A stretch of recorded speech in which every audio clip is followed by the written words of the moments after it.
बिस्मिल्लाहिर्रहमानिर्रहीम। ज़िंदगी में बुरी सी बुरी बात पर भी हार न मानने वाले लोग कभी बहुत छोटी सी बात पर टूट जाते हैं।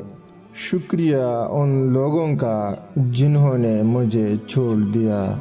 उन्होंने मुझे सिखाया कि कोई ताल्लुक़ हमेशा के लिए नहीं होता।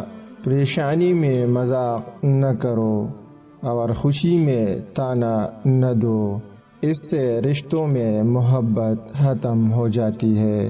3 किस्म के लोगों से दोस्ती ज़रूर करना, ज़िंदगी संवर जाएगी। नंबर 1, जो इज़्ज़त देता और करना जानता हो।